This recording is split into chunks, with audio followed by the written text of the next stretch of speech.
Katrina McKenzie, seorang polisi cantik dari Amerika, datang ke Indonesia dalam misi pelatihan antar negara.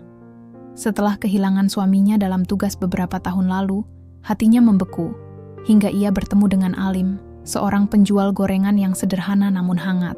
Hari-harinya yang sepi mulai berubah, dari secangkir teh panas, senyum tulus, hingga obrolan ringan di pinggir jalan. Namun kisah cinta mereka tak sesederhana kelihatannya. Di tengah persiapan pernikahan, Katrina terkejut ketika mengetahui bahwa Alim bukan hanya penjual gorengan, ia adalah pengusaha sukses yang menyamar. Alim ingin menemukan cinta sejati, bukan cinta karena uang. Kini Katrina dihadapkan pada dilema. Apakah ia jatuh cinta pada pria sederhana atau pria kaya? Dan yang lebih penting, apakah ia mencintai sosok Alim atau kenyamanan yang bisa ia bawa? Matahari Jakarta belum sepenuhnya bangun ketika Katrina McKenzie menyusuri trotoar pagi dengan langkah pelan. Seragam trainingnya sudah mulai basah oleh keringat, tapi ia terus berlari kecil. Napasnya naik turun bukan karena lelah, tapi karena hatinya berat. Sudah 2 minggu ia berada di Indonesia, mengikuti program pelatihan antar negara. Sebagai polisi wanita di Divisi Investigasi Amerika, Katrina punya jam terbang tinggi. Tapi semua pengalaman dan pelatihan itu tak pernah bisa mengajarkannya satu hal. Cara mengatasi sepi. Sejak suaminya tewas dalam tugas di Meksiko 2 tahun lalu, Katrina seperti berjalan dalam kabut. Ia mencoba terapi, yoga, bahkan memelihara 2 kucing. Tapi tetap saja malam terasa hampa, pagi terasa beku. Dunia masih berputar, tapi jiwanya tertinggal di masa lalu. Hari ini aku cuma mau jogging, beli air mineral, lalu balik. Jangan drama, gumamnya sambil menarik napas panjang. Tapi takdir kadang suka iseng. Ketika ia memutuskan untuk memotong jalan lewat gang kecil, hujan tiba-tiba turun deras. Bukan rintik-rintik, tapi hujan Jakarta yang suka datang mendadak. Seolah langit sedang marah. Katrina menepi di bawah pohon, menggulung lengan jaket trainingnya sambil melihat sekeliling. Tak ada ojek, tak ada toko. Hanya ada satu gerobak kecil berwarna biru dengan tulisan Gorengan Bang Alim. Dari gerobak itu, keluar aroma yang mengingatkan Katrina pada kentang goreng jalanan di festival musim panas di Texas. Hangat, renyah, dan entah kenapa, nyaman. Seorang pria muda, dengan rambut agak berantakan dan senyum yang tak dibuat-buat, berdiri di balik gerobak itu. Ia memakai celemek lusuh dan sedang membalik tempe goreng di atas wajan besar. "Permisi, Bu." Mbak, Miss." Ucapnya gugup, mencampur bahasa Indonesia dan Inggris. Katrina tersenyum kaku. "Just Katrina is fine." "Oke, Katrina," ujarnya sambil nyengir. "Mau gorengan? Tahu isi lagi hot nih." Katrina mengernyit. "Gorengan? Snack. Deep fried. Crispy," ujarnya sambil membuat gerakan tangan seperti ledakan kecil. "Enak buat yang lagi galau."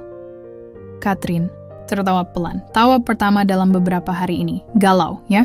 Ia mengulang kata itu. Alim mengangguk sambil menyerahkan plastik kecil berisi gorengan.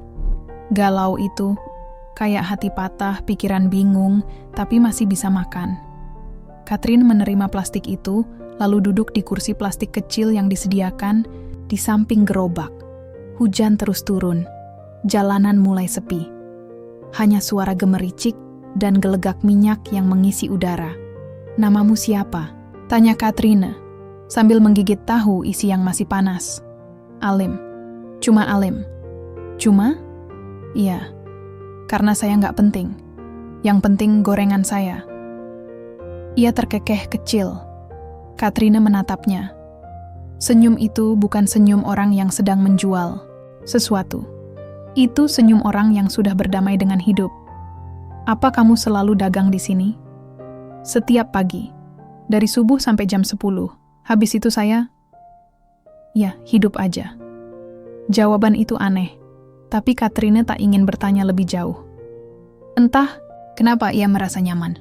Alim tidak menanyakan dari mana ia berasal, tidak memuji matanya yang biru, tidak juga berusaha mencuri perhatiannya seperti banyak pria yang pernah ia temui. Alim hanya ada. Dan itu cukup. Hujan mereda. Katrina berdiri mengusap jaketnya yang masih lembab. Berapa harganya? Untuk Katrin, gratis. Tapi janji harus balik lagi besok. Katrina tertawa. Kamu selalu kasih gorengan gratis ke cewek bule? Enggak.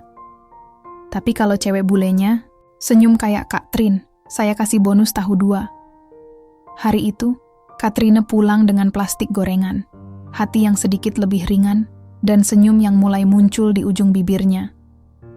Untuk pertama kalinya sejak lama, ia menunggu esok hari. Pagi di Jakarta selalu punya caranya sendiri untuk menyapa orang. Ada yang disapa dengan kemacetan, ada yang disambut aroma nasi uduk dari warung pojok. Tapi pagi Katrina, disambut suara minyak mendesis dan wangi tempe goreng, Katrina datang lebih pagi dari biasanya. Masih mengenakan kaos dan legging olahraga, rambutnya dicepol asal. Ia bahkan belum sarapan. Tapi di benaknya cuma satu, gerobak biru itu.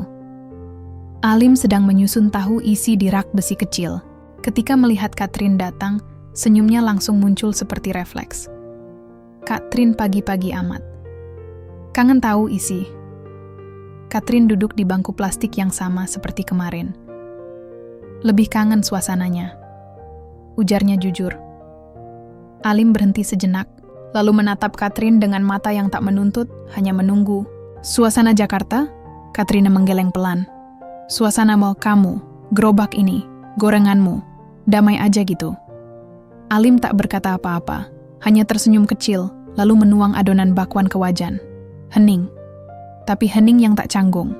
Seperti 2 orang yang sudah saling tahu kalau tidak semua luka butuh kata-kata.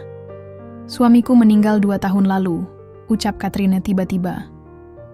Alim menoleh, namun tetap diam. Ia tidak menimpali dengan kalimat-kalimat klise seperti turut berduka atau yang sabar ya. Ia hanya menunggu. Kami sama-sama polisi. Dia terbunuh waktu misi di luar negeri. Aku hancur. Semua terasa kosong. Aku ikut pelatihan ke berbagai negara cuma biar nggak perlu pulang ke rumah yang kosong. Katrina menarik napas. Dan, entah kenapa, baru di sini aku bisa duduk tenang. Di depan gerobak gorengan. Alim tertawa kecil. Gerobak saya emang punya kekuatan spiritual, bisa bikin orang curhat tanpa sadar. Katrina ikut tertawa meski matanya masih sembab. Dulu waktu kecil, lanjut Alim, saya juga pernah kehilangan. Ayah saya meninggal waktu saya masih SD. Sejak itu saya bantu ibu jualan gorengan. Sampai sekarang entah kenapa, gorengan selalu jadi tempat saya balik. Bahkan waktu saya udah kuliah dan kerja macam-macam, ujung-ujungnya balik lagi ke gorengan. Katrina menatapnya heran. Kamu kuliah? Iya sempat, teknik mesin. Tapi ya, hidup muter-muter. Kadang kita pikir kita punya rencana, hidup punya rencana sendiri. Kalimat itu mengendap di hati Katrin. Ia seperti menemukan cermin. Ia yang biasa merasa lebih tahu tentang banyak hal, sekarang duduk di depan penjual gorengan yang justru lebih dewasa dalam menerima hidup. Saya suka filosofi gorengan, kata Alim tiba-tiba. Katrina mengernyit. Gorengan punya filosofi?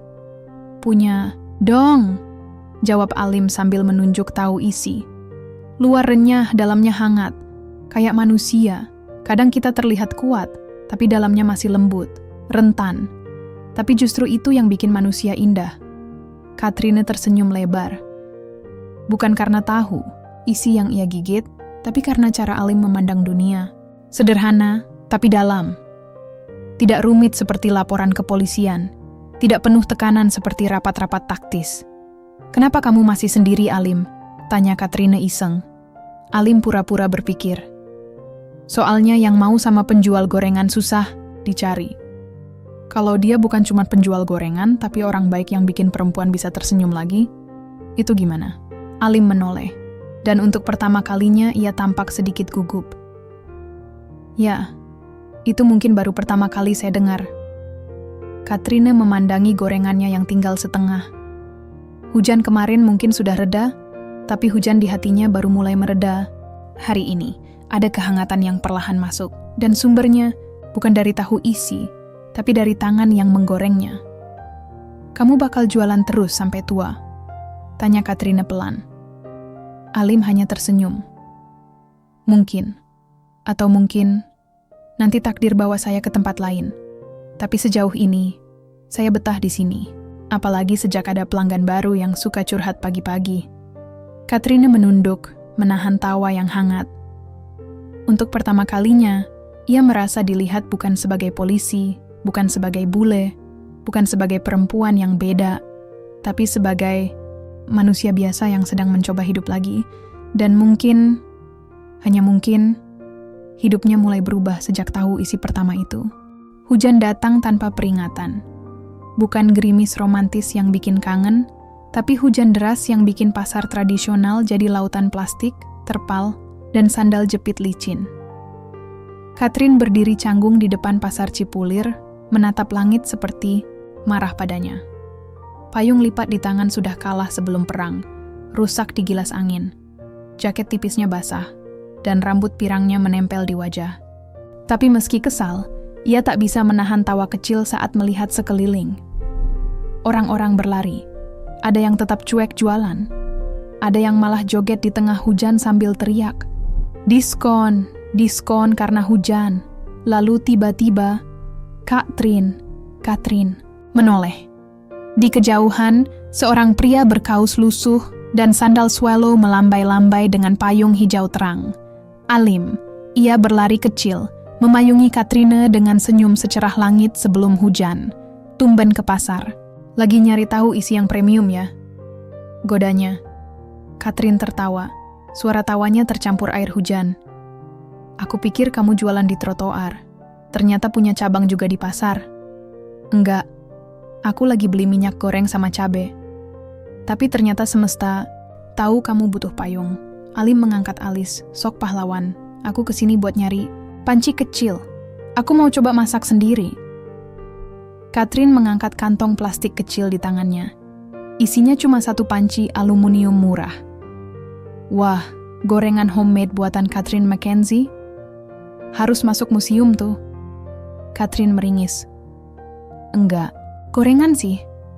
Aku mau coba bikin telur ceplok sama mie instan. Tapi jadi malah beli panci doang. Terus hujan. Mereka berjalan bersama di bawah payung sempit itu. Bahu saling menyentuh. Tak ada yang bicara banyak. Hanya menikmati bunyi hujan dan hiruk-pikuk pasar yang perlahan berubah jadi orkestra basah. Aku suka pasar kayak gini, kata Katrina pelan. Kenapa? Tanya Alim. Karena semua orang hidup. Gak ada yang pura-pura. Mereka basah kuyup, ketawa, marah, nawar cabai. Tapi semuanya nyata. Di kantor, aku sering lihat orang pakai seragam, senyum palsu, obrolan diplomatis. Di sini, semua apa adanya. Alim mengangguk pelan. Hidup kadang terlalu ribet ya, padahal yang kita butuh cuma telur ceplok dan tawa jujur. Katrin tersenyum, lebar. Dan gorengan. Alim tergelak. Wajib. Gorengan itu comfort food nasional. Kalau hati remuk, makan bakwan. Kalau habis ditolak, makan tempe mendoan. Kalau jatuh cinta, ya makan tahu isi. Katrina mencubit lengan Alim pelan. Kamu pasti punya buku khusus ya buat filosofi gorengan. Alim menjawab dengan senyum misterius. Gak perlu buku. Hidup itu sendiri udah cukup jadi guru. Hujan, belum reda, tapi mereka sudah sampai di tempat berteduh kecil dekat parkiran. Warung kopi sederhana dengan bangku kayu dan aroma kopi hitam yang menggoda. Ngopi dulu, tawar Alim. Katrina mengangguk. Mereka duduk berdampingan, menikmati kopi tubruk yang disajikan dalam gelas kaca kecil dan pisang goreng hangat yang entah kenapa terasa lebih lezat karena dibagi berdua. Kalau kamu bisa pindah kemana aja di dunia ini, kamu mau kemana? Tanya Katrin sambil menatap rintik hujan. Alim berpikir sejenak. Ke tempat yang bisa nerima saya apa adanya. Nggak harus negara tertentu. Bisa di gang sempit, bisa di tengah sawah. Asal ada orang yang saya sayang, saya cukup. Katrin menelan ludah. Dadanya hangat. Jawaban Alim itu seperti menjawab pertanyaan yang selama ini menggantung di hatinya. Kenapa ia merasa damai di dekat orang ini, kalau kamu... Balas Alim. Katrin menarik napas panjang. Dulu aku pengen ke tempat yang bebas dari kenangan. Tapi sekarang, mungkin aku pengen tinggal di tempat yang mengajarkan aku untuk hidup. Bukan cuma bertahan. Alim menatapnya dalam. Tak ada kata-kata lagi. Mungkin karena percakapan seperti ini tidak butuh kesimpulan. Kadang hanya butuh diam dan kehadiran yang cukup. Payung masih di tangan, tapi hujan sudah mulai reda. Langit Jakarta membuka sedikit celah cahaya. Mereka berdiri, masih di bawah payung yang sama. Langkah mereka tak tergesa, seolah dunia memberi izin untuk melambat sebentar. Saat sampai di depan gerobak gorengan Alim yang kosong karena ia tinggal tadi, Katrine berhenti. "Aku bisa bantu bersihin kalau kamu mau," tawarnya. Alim mengangguk, tapi dengan satu syarat. "Apa?" "Kamu yang bikin teh manis. Aku penasaran rasa teh buatan Katrine." Katrine tertawa sambil mengambil teko kecil yang masih hangat. "Kalau kamu muntah, jangan salahin aku." Alim hanya tersenyum. Dalam hatinya, hari itu adalah hari paling manis. Bukan karena teh, tapi karena wanita asing dengan luka di hatinya itu mulai membuka pintu hidup yang baru. Dan mungkin cinta juga. Malam datang tanpa banyak basa-basi.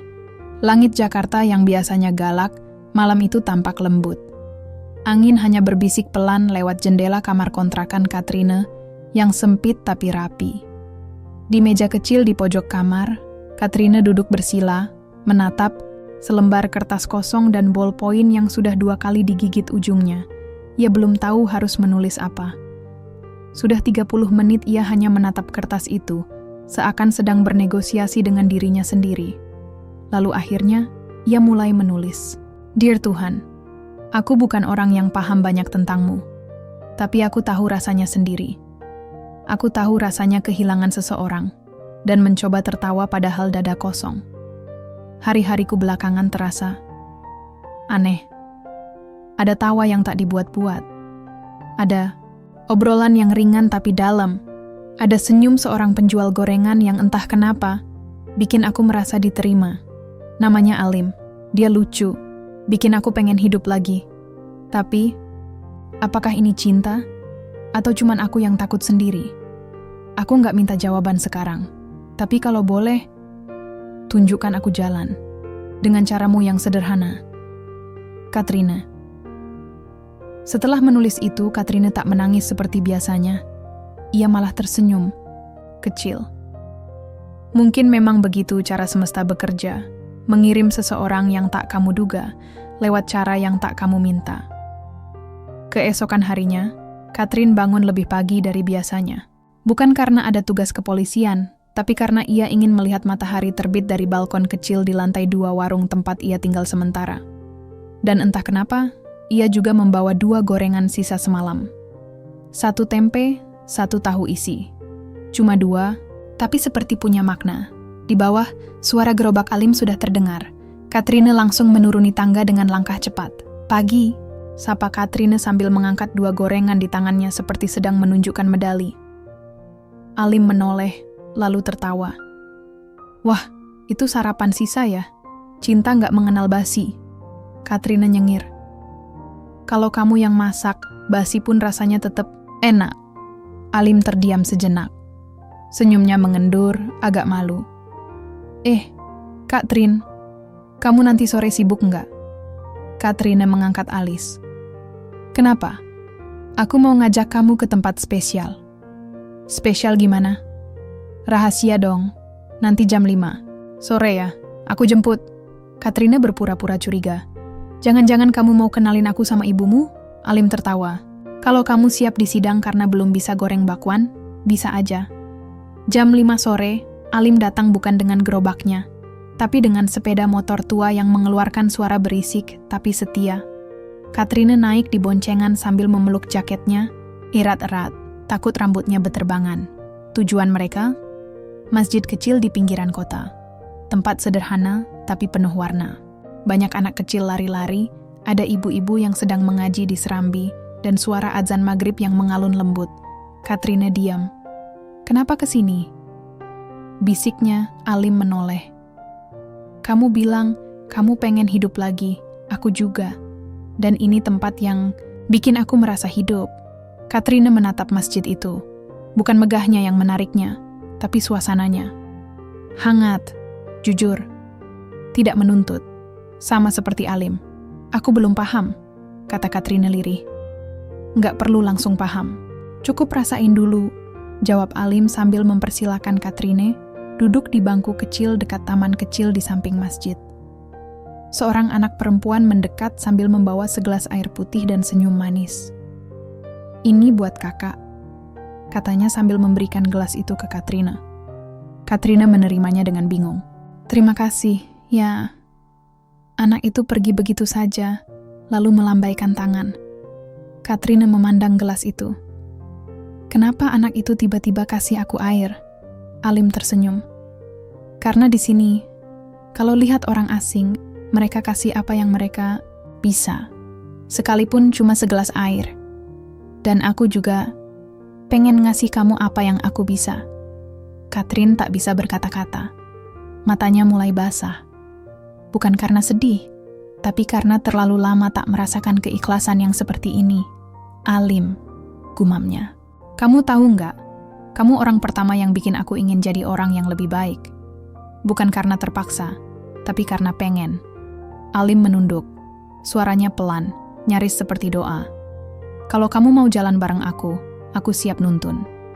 Tapi, bukan sebagai guru. Sebagai teman.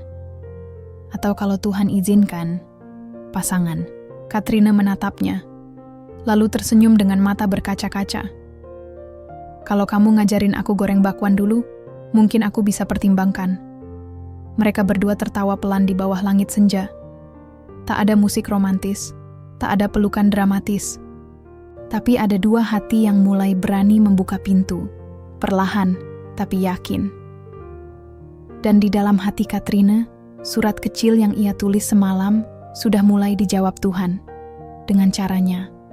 Melalui lelaki penjual gorengan yang membuat dunia yang gelap jadi terasa hangat kembali. Udara pagi Jakarta berhembus pelan, membawa aroma gorengan yang sedang digoreng Alim di gerobaknya. Suara kecipak minyak, tawa anak-anak sekolah, dan sapaan pelanggan membuat pagi itu terasa biasa saja. Tapi tidak untuk Katrina. Pagi itu, Katrina datang bukan untuk beli gorengan. Ia datang sambil membawa sesuatu, sebuah map berisi surat. Surat dari kantor kepolisian Jakarta Selatan. Dan senyumnya tidak seperti biasanya. Alim, ucap Katrina pelan sambil berdiri di dekat gerobak. Alim menoleh dan menyambutnya seperti biasa. Kak Trin, nih, aku punya tahu isi spesial. Tambah sambal 2 sendok. Namun Katrina tidak tertawa. Ia hanya duduk, menatap map di tangannya. Ini surat tugas terakhirku di Indonesia. Aku sudah mengajukan pensiun dini dari kepolisian Amerika. Dan aku pengen tinggal di sini, Alim. Alim terdiam. Kamu yakin? Tanyanya pelan. Katrin mengangguk. Aku sudah temukan alasan kenapa aku masih hidup. Dan kamu, salah satu alasannya. Alim memandang Katrina dalam-dalam. Ada sesuatu yang bergerak di matanya. Bukan air mata, tapi semacam rasa bersalah yang tak bisa ditutupi. Malam harinya, Katrina membuka pintu kamar kontrakannya. Di sana ada sebuah kotak kecil dengan hiasan bunga kertas di atasnya. Tidak ada nama pengirim, hanya satu kertas kecil di dalam. Untuk wanita yang membuat hatiku berdebar untuk pertama kali. Terima kasih sudah membuat dunia yang suram jadi berwarna. Katrin menutup kotak itu dengan senyum aneh. Ia tahu hanya satu orang yang bisa menulis seaneh dan seromantis itu. Alim. Tapi kenapa tanpa nama? Beberapa hari kemudian, Alim mengajak Katrina makan malam di sebuah rumah makan Sunda yang berada di puncak, jauh dari hiruk-pikuk Jakarta. Saat mereka duduk, Alim tampak gelisah. Trin, ada yang mau aku ceritain. Katrin meneguk teh manisnya. Cerita aja, aku siap. Alim menatap keluar jendela. Lalu ia menarik napas panjang. Aku bukan cuma penjual gorengan. Katrin mengerutkan alis. Aku sebenarnya pemilik usaha kuliner skala besar di Jakarta. Gerobak gorengan itu cuma hobi. Aku ingin hidup sederhana, tahu rasanya kerja dari nol. Aku muak dicintai karena uang, status, atau reputasi. Aku mau lihat, apakah cinta itu masih bisa lahir dari kesederhanaan. Katrin mematung. Mulutnya terbuka sedikit, tapi tak ada kata yang keluar. Dunia di sekitarnya tiba-tiba jadi senyap. Trin, aku nggak bohong. Semua yang aku tunjukkan ke kamu, tentang masjid, tentang keluarga kecil di kampung, tentang hidup hemat, semua itu nyata. Aku cuma nggak mau kamu jatuh cinta pada versi glamour dari aku. Aku cuma pengen kamu jatuh cinta sama hati aku, bukan saldo aku. Katrin berdiri. Jadi kamu menyamar? Tanyanya pelan. Alim mengangguk. Bisa dibilang begitu. Katrin menatap meja, lalu Alim, lalu kembali ke jendela. Hujan mulai turun. Lembut, seperti suasana hatinya yang tak karuan. Kenapa? Kamu nggak bilang dari awal? Aku takut kehilangan kesempatan untuk dicintai apa adanya. Malam itu, Katrina pulang sendiri. Ia tidak menangis, tapi hatinya terasa hampa. Ia merasa dikhianati, tapi sekaligus paham. Alim tidak membohongi dia sepenuhnya. Tapi kejujuran yang ditunda sering terasa sama menyakitkannya dengan kebohongan. Di kamar, Katrina menulis lagi, kali ini tanpa ragu. Dear Tuhan, hari ini aku tahu, ternyata cinta sejati datang dengan ujian. Aku percaya sama Alim. Tapi hatiku belum siap menerima kenyataan bahwa aku jatuh cinta pada pria yang selama ini aku kira sederhana, ternyata menyimpan dunia yang tidak kukenal. Tapi aku juga sadar, ini bukan tentang uang atau status. Ini tentang kepercayaan. Aku masih mencintainya, tapi bisakah aku percaya lagi? Tolong beri aku petunjuk. Katrina. Keesokan harinya, Katrina tidak datang ke gerobak Alim, tidak juga ke masjid kecil yang biasa mereka kunjungi. Ia menghilang dari rutinitas, seolah menepi untuk mencerna semuanya. Alim panik. Ia menelpon, mengirim pesan, tapi tak dibalas. 3 hari kemudian, Alim mendapat kiriman surat tanpa nama. Di dalamnya, hanya ada satu kalimat. Kalau cinta ini nyata, biarkan aku mencernanya dengan hati yang tenang. Jangan paksa aku percaya. Biarkan aku menemukan jalanku kembali. Kak Alim terdiam lama. Di depan gerobaknya, gorengan mulai dingin, tapi hatinya lebih dingin lagi. Dan untuk pertama kalinya, lelaki yang biasanya tersenyum itu meneteskan air mata. Katrin turun dari kereta di stasiun Tugu, Yogyakarta, dengan ransel di punggung dan hati yang masih berat. Ia butuh waktu, butuh jarak. Jakarta, dengan segala kenangan bersama Alim, terasa sesak. Di Jogja, ia berharap bisa bernapas, berpikir, jernih, dan mendengar hatinya sendiri. Ia menyewa kamar kecil di sebuah losmen dekat Malioboro.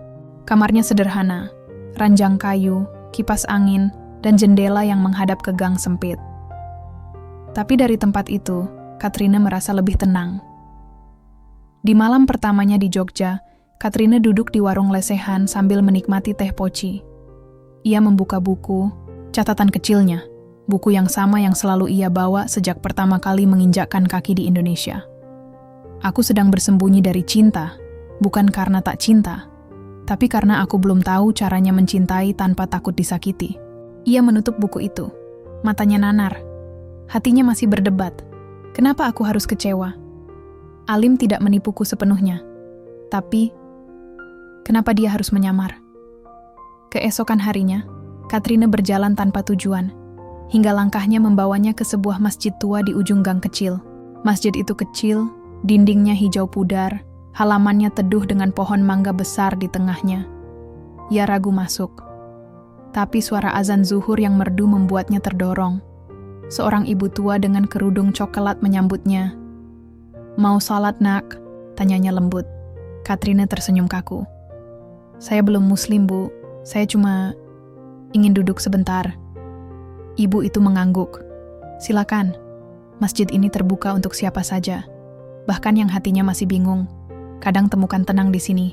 Kalimat itu seperti panah yang menancap ke dada Katrin. Ia duduk di sudut, memandang orang-orang sholat berjamaah, damai, tertib. Tidak ada suara gaduh, tidak ada pamer status. Hanya manusia dan Tuhannya. Air mata Catherine menetes pelan. Entah kenapa, ia memejamkan mata dan berbisik, "Tuhan, kalau Engkau ada, tolong bantu aku. Aku nggak tahu harus percaya siapa. Aku cinta dia. Tapi aku juga kecewa." Hari-hari berlalu. Catherine sering datang ke masjid itu. Ia mulai membaca buku-buku Islam yang dipinjam dari perpustakaan kecil di sana. Ia banyak bicara dengan Bu Siti, ibu tua yang pertama menyambutnya. "Cinta itu bukan tentang siapa yang paling jujur di awal," kata Bu Siti suatu sore. "Tapi siapa yang tetap bertahan dan memperbaiki diri setelah kejujuran terlambat datang." Katrina menunduk. "Saya takut, Bu. Takut kalau saya kembali dan disakiti lagi." Bu Siti tersenyum. "Kadang, untuk tahu kadar cinta seseorang, kamu perlu mundur. Bukan untuk menjauh, tapi untuk melihat apakah dia mendekat." Sementara itu, di Jakarta, Alim tak berhenti mencarinya. Ia sudah ke rumah kontrakan Katrina, ke kantor polisi, bahkan ke beberapa teman masjid. Tak ada yang tahu. Di malam ke-7 sejak kepergian Katrina, Alim berdoa dengan suara parau. "Ya Allah, jika dia bukan untukku, tenangkan hatiku. Tapi kalau dia jodohku, tolong jaga dia dan kembalikan dia padaku." Di Jogja, malam ke-10, Katrina berdiri di teras masjid tua. Ia melihat bulan penuh di langit. Hening. Lalu ia membuka buku catatannya dan menulis, "Aku belum tahu apakah aku sudah siap kembali. Tapi satu hal yang pasti, aku tidak lagi marah. Aku hanya ingin cinta yang damai. Jika Alim bisa menerimaku apa adanya, maka aku pun harus belajar menerima dia, dengan segala cerita di baliknya."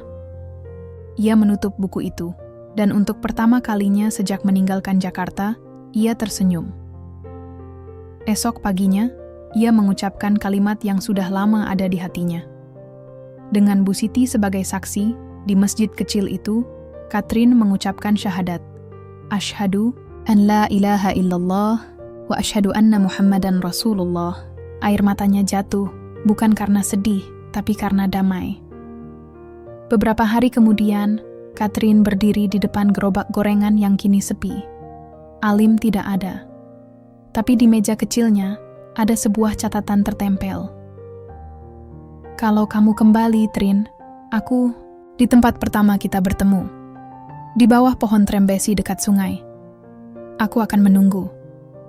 Katrina meneteskan air mata, lalu berlari. Kakinya seperti tahu jalan pulang. Langit Jakarta sore itu mendung. Angin bertiup pelan, seolah tahu ada dua hati yang akan bertemu setelah diuji waktu dan perasaan. Catherine berdiri di bawah pohon trembesi tua dekat sungai kecil, tempat pertama kali ia melihat Alim sedang menggoreng tempe dengan serius. Matanya menyapu sekitar, mencari sosok yang selama ini ia rindukan dan takutkan. Dan di ujung jalan setapak, Alim muncul. Masih dengan baju lusuh kesayangannya, tapi wajahnya tampak lebih kurus dan mata itu, mata yang dulu hangat, kini seperti menahan rasa bersalah yang tak sanggup diucapkan. Katrina menarik napas panjang. Hatinya berdegup, bukan karena marah, tapi karena rindu yang sempat ditahan. "Aku kira kamu nggak bakal balik lagi," kata Alim pelan. Katrina menunduk. "Aku butuh waktu, tapi aku nggak pernah benar-benar pergi dari kamu, Lim." Mereka diam, cukup lama. Hanya suara angin dan dedaunan yang bergerak pelan. "Aku minta maaf," ucap Alim. "Aku tahu aku salah. Aku harusnya jujur dari awal. Tapi aku cuman pengen tahu, Trin. Kalau aku bukan siapa-siapa, apa kamu tetap cinta?" Catherine menatap Alim. "Kenapa kamu nggak percaya sejak awal? Aku datang ke kamu, bukan karena status. Aku bahkan nggak tahu kamu punya apa-apa." Alim menunduk. "Selama ini aku hidup dalam dunia di mana semua orang mendekat karena uang. Cewek-cewek yang ngaku cinta, tapi ujung-ujungnya minta liburan ke Eropa. Aku capek. Aku pengen hidup sederhana. Jualan gorengan itu caraku buat ketemu orang-orang yang jujur." Katrina melangkah pelan mendekat. Lalu kamu ketemu aku. Alim mengangguk. Dan aku jatuh cinta. Benar-benar cinta. Katrina menahan air mata. Aku juga cinta kamu, Lim. Tapi cinta itu juga butuh kejujuran. Kamu pikir aku nggak punya luka? Aku kehilangan suami dalam tugas. Aku dibentuk oleh kehilangan dan kesepian. Tapi aku belajar satu hal. Lebih baik sakit karena kejujuran, daripada bahagia karena kebohongan. Alim terdiam. Hatinya remuk oleh kata-kata Katrina. Tapi ia tahu itu semua benar. Trin, Alim menarik napas panjang, lalu berlutut. Bukan dengan cincin berlian, hanya dengan tangan gemetar dan suara tulus dari hati yang sudah lelah menunda. Aku mungkin gak sempurna, tapi aku mau memperbaiki semuanya. Kalau kamu masih mau, maukah kamu menikah denganku? Katrina menatapnya lama. Detik-detik itu seperti menggantung di antara langit mendung dan tanah yang diam. Lalu ia mengangguk pelan, dengan senyum penuh air mata. Ya, Lim, aku mau. Beberapa hari kemudian, Jakarta bersinar cerah. Katrin dan Alim berjalan bergandengan tangan ke kantor urusan agama. Tak ada pesta mewah. Tak ada tamu penting dari kalangan elit. Hanya sahabat-sahabat masjid, ibu-ibu tukang sayur, dan para tetangga gerobak gorengan yang dulu jadi saksi awal cinta mereka. Setelah ijab kabul, Katrina menggenggam tangan Alim erat. Aku masuk Islam bukan karena kamu, katanya sambil tersenyum. Tapi karena aku belajar. Tuhan mendengarkan aku, bahkan saat aku belum mengenalnya, dan kamu adalah doa yang dikirimkannya untukku. Alim mengusap pipi Katrina yang mulai basah oleh air mata bahagia. Dan kamu adalah jawaban dari hidup sederhana yang selama ini aku cari. Ternyata sederhana nggak selalu miskin. Kadang, sederhana itu kaya, karena cukup dan tulus. Di malam pertama mereka sebagai suami istri, mereka duduk berdua di teras rumah kecil yang dibeli Alim dari hasil usahanya. Bukan rumah mewah, tapi hangat. Bukan karena dindingnya, tapi karena dua hati di dalamnya saling memilih. Bukan karena status, tapi karena cinta. Langit malam itu cerah. Bintang-bintang bertabur di langit Jakarta. Katrina bersandar di bahu Alim. Kamu tahu, katanya pelan. Kalau Tuhan bisa menjodohkan polisi Amerika dan tukang gorengan Indonesia, aku yakin apapun mungkin terjadi. Alim terkekeh. Iya, termasuk kamu jadi ibu warung gorengan nanti. Mereka tertawa bersama. Kali ini tanpa beban, tanpa keraguan, dan tanpa penyamaran. Hanya dua hati yang saling menerima. Pagi Jakarta itu berbeda. Bukan karena cuacanya. Matahari tetap menyapa seperti biasa.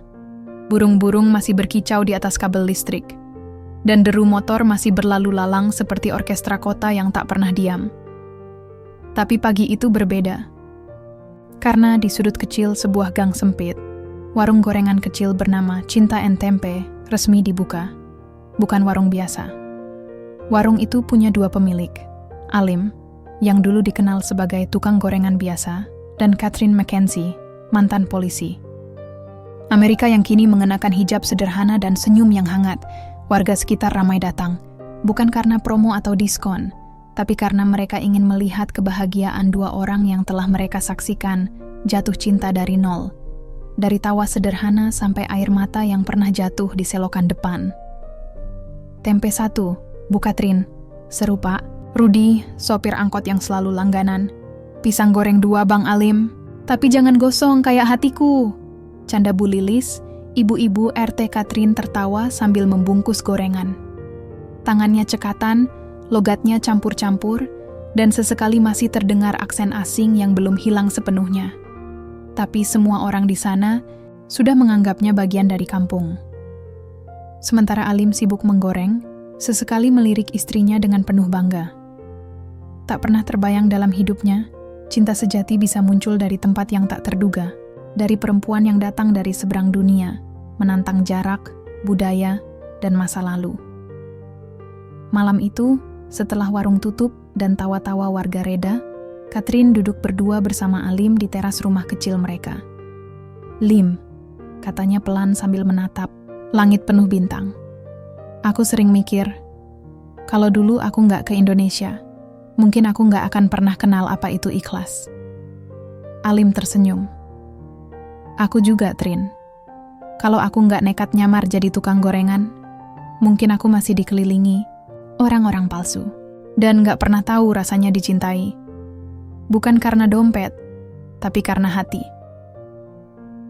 Katrina diam sebentar, lalu berkata lirih, "Aku kadang masih kaget, kamu tuh pengusaha sukses, tapi pilih jualan gorengan. Hidup kamu nggak gila?" Alim tertawa, kecil. "Buat sebagian orang, iya. Tapi buatku, warung ini lebih dari cukup.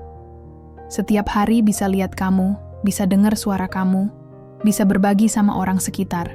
Itu kekayaan yang nggak bisa dibeli." Katrina menggenggam tangannya erat. "Dan kamu," lanjut Alim, "adalah hadiah paling gila dan paling indah yang pernah Tuhan kirim." Katrina memejamkan mata, menikmati angin malam, aroma sisa minyak goreng, dan dekapan hangat suaminya. Ia sadar, hidupnya yang dulu sibuk dan penuh tekanan di Amerika, kini berubah total. Tapi anehnya, hatinya tak pernah setenang ini.